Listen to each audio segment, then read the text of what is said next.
Bom, gente, dando continuidade aí ao capítulo 13, vamos para a página 153, onde ele vai falar para a gente da água e da saúde. Como nós já vimos anteriormente, a falta de saneamento básico, ela é uma das maiores causas de contaminação da água, especialmente nos países que são mais pobres. Segundo a Organização Mundial da Saúde, cerca de 6 mil crianças de até 5 anos morrem diariamente no mundo em decorrência de doenças que são causadas aí através da água. E aí ele mostra pra gente nessa imagem populações de países e das regiões mais pobres sendo afetadas pela falta de saneamento básico. Então a gente vê nessa imagem casas que são de madeira, embaixo a gente vê aí um monte de água, de lixo exposto, todo tipo de lixo, esgoto, e tudo isso causam doenças aí nessas pessoas, não apenas em crianças, mas em todos. A água, quando ela não é tratada, ela contém seres aí que são microscópicos, como por exemplo os vírus, bactérias, protozoários, que podem causar danos aí ao nosso organismo. Nós vamos ver algumas doenças que são contraídas através da água ou de alimentos aí que estão contaminados. Como que essa água está contaminada? Por exemplo, se ela chega na minha casa através do poço. Lembra que eu falei que a água do poço precisa ser analisada por um laboratório? Se essa água não foi analisada e você não sabe se ela contém algum ser vivo invisível a olho nu, então ela pode estar contaminada. Dessa maneira, então você pode adquirir a doença. Obviamente, ninguém vai tomar água do esgoto. Então, dessa maneira, a gente acaba contraindo outras doenças que são causadas aí pela água contaminada. Então, a cólera, por exemplo, ela vai ser causada por uma bactéria chamada de Vibrio cholerae. Ela invade o nosso intestino e, ao ser ingerida principalmente com a água contaminada ou alimentos contaminados, ela causa diarreia, febre e, menos frequentemente, pode causar vômito. Se não for tratada, ela pode causar a morte de crianças e de idosos. Outra doença também causada aí por bactéria, ingerida na água ou nos alimentos contaminados, é chamada de febre tifoide. Ela afeta o sistema de defesa do nosso corpo, o fígado e o baço. Nós temos também a disenteria amebiana. Ela é causada por um protozoário que vive em cistos. E esses cistos eles podem ser encontrados na água contaminada por fezes de seres humanos. Os cistos eles são formas desse protozoário que resistem por mais tempo no meio ambiente e durante esse período eles podem ser ingeridos aí, então por outras pessoas. Quando eles são ingeridos, eles eclodem, ou seja, como se fosse um ovinho. Então, quando eclode, de lá de dentro sai o protozoário. Ele causa feridas e diarreia que pode conter sangue, já que ele causa feridas aí no nosso intestino.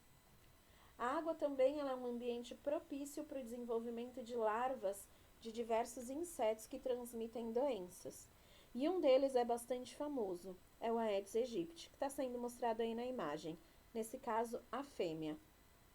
O Aedes aegypti, ele pode transmitir vírus de diversas doenças diferentes. Além da dengue, tem o zika vírus, a chikungunya e a febre amarela. Em locais onde as estações do ano são quentes e chuvosas, os mosquitos eles se reproduzem mais rapidamente. Por isso que nessas regiões é mais comum aí termos pessoas doentes. O mosquito Aedes aegypti ele tem origem egípcia e ele vem causando sérios problemas nos brasileiros desde o século XX. Em 1955, o Brasil chegou a erradicar o mosquito. Porém, no final da década de 60, por descuido das medidas aí de combate, o mosquito ele voltou a se proliferar. E atualmente ele é encontrado em todos os estados brasileiros. Então, aqui nessa imagem, a gente tem a fêmea do mosquito. Outra doença associada à água é a malária. Ela é causada por um protozoário e esse protozoário é transmitido pela picada da fêmea do mosquito prego, da espécie Anopheles. Esse inseto vetor, assim como o do Aedes aegypti, ele se procria em águas paradas. A água ela também pode ser contaminada por poluentes como agrotóxicos que são usados nas plantações, efluentes de indústrias, resíduos de mineração e por uma série de produtos que podem ser resíduos produzidos por atividades humanas. Essas substâncias elas podem ser diretamente ingeridas por nós quando nós bebemos essa água ou absorvidas indiretamente quando nos alimentamos de plantas e animais contaminados por esses poluentes, causando aí diversos danos à nossa saúde, como a intoxicação por metais pesados. No último século, o consumo de água pela humanidade ele aumentou muito. E aí, então, depois de diversas pesquisas, chegou à conclusão que esses altos índices eles estariam associados principalmente à irrigação de campos e ao uso da água pelas indústrias. E aí, então, buscou-se uma forma de usar racionalmente essa água. E aí, esse usufruto humano, utilizado aí para o nosso equilíbrio, ele foi estudado e chegaram à conclusão que grandes áreas que necessitam de irrigação diariamente, elas podiam receber a mesma água, porém de uma outra maneira, através aí do gotejamento, como a gente está vendo na imagem. Então, a irrigação em excesso, ou feitas em horários que eram inapropriados, como as partes mais quentes do dia, ela causava uma evaporação muito mais rápida da água, o que leva ao desperdício, já que ela vai ser evaporada com mais rapidez. Então, foi feito aí um estudo e foi feito a irrigação através do gotejamento, ou seja, as gotinhas ficam pingando, de preferência no início ou no final da tarde, quando o sol está mais fraco e a evaporação é mais lenta. Devido à cobertura do solo, com bastante matéria orgânica, como palha ou folhas, também garante a manutenção e umidade do solo para os seres que vivem nesse solo, como, por exemplo, as minhocas. No setor industrial, é cada vez mais comum a adoção de práticas de reuso, ou seja, o próprio nome já diz, reutilizar a água. Depois da crise hídrica que nós, aqui da região sudeste, sofremos no ano de 2014, o setor de produção de aço, por exemplo, ele consumia 100 toneladas de água para produzir 1 tonelada de aço. E após a implantação de novas tecnologias e a reutilização da água, ele conseguiu reduzir o consumo. E agora, a cada 6 toneladas de água para 1 tonelada de aço produzida, ou seja, ele reduziu aí em 94 toneladas de água para produzir o aço, o que isso é um número significativo aí para o meio ambiente.